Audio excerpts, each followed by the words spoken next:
শ্রীকৃষ্ণের জন্মাষ্টমীর কয়েকদিন পরেই পালিত হয় শ্রী রাধিকার জন্মদিবস বা জন্মতিথি। ভাদ্র মাসের শুক্লপক্ষের অষ্টমী তিথি হল রাধা অষ্টমী। শ্রী রাধিকা এই তিথিতে অনুরাধা নক্ষত্রে ব্রজমণ্ডলে শ্রী গোকুলের অনতি দূরে রাভেল নামক গ্রামে রাজা শ্রী বৃষভানু এবং মাতা কীর্তিদার কোলে আবির্ভূতা হয়েছিলেন। শ্রীকৃষ্ণ জন্মাষ্টমীর মতোই রাধাষ্টমী অত্যন্ত গুরুত্বপূর্ণ একটি তিথি। এই দিন রাধারানী ও শ্রীকৃষ্ণর পুজোয় সংসারে অশেষ কল্যাণ সাধিত হয়। পদ্মপুরাণে বলা হয়েছে 1000 একাদশী পালনের যে ফল হয়, একটি রাধাষ্টমী পালনে তার শতগুণ ফল লাভ করা যায়।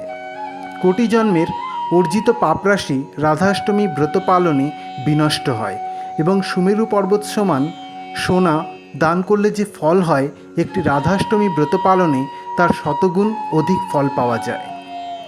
এই মহাব্রত পালনে এবং বিধিমতো পূজা করলে সংসারে ধন ঐশ্বর্য লাভ হয়, কারণ শ্রী রাধিকা হলেন স্বয়ং মা লক্ষ্মীর অংশ।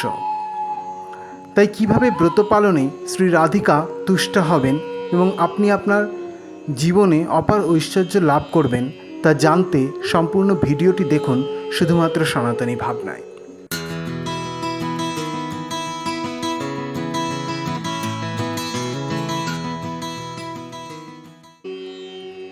রাধাষ্টমীর দিন সকাল সকাল ঘুম থেকে উঠে স্নান করে পরিষ্কার বস্ত্র পরিধান করুন।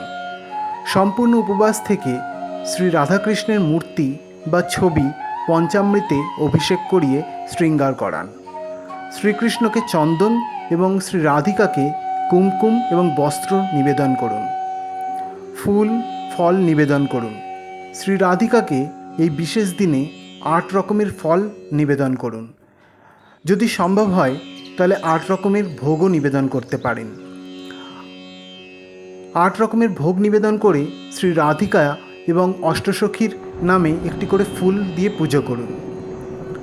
এরপর ধূপ দীপ এবং কর্পূরের আরতি করুন। শ্রীকৃষ্ণের পূজা করুন এবং কৃষ্ণমন্ত্র জপ করুন। শেষে রাজা বৃষভানু এবং নন্দরাজার একটি করে পুষ্প দ্বারা পূজা অর্চনা করুন। রাধাষ্টমীতে অষ্টসখীর পুজো প্রকৃতপক্ষে অষ্টলক্ষ্মীর পুজো রূপে স্বীকার করা হয়, যার দ্বারা স্বয়ং মা লক্ষ্মী তুষ্ট হন এবং পূজক মা লক্ষ্মীর অপার করুণায় বৈভবশালী হয়ে ওঠেন এবং সৌভাগ্য লাভ করেন। পূজার পর ব্রতকথা পাঠ করুন বা শ্রবণ করুন এবং পরের দিন পারণ অবশ্যই করবেন। এইভাবে রাধাষ্টমী পালনে আপনি রাধারানীর কৃপায় সৌভাগ্য লাভ করবেন এবং ধনসম্পদ বর্ষিত হবে আপনার জীবনে। জয় শ্রী রাধিকা।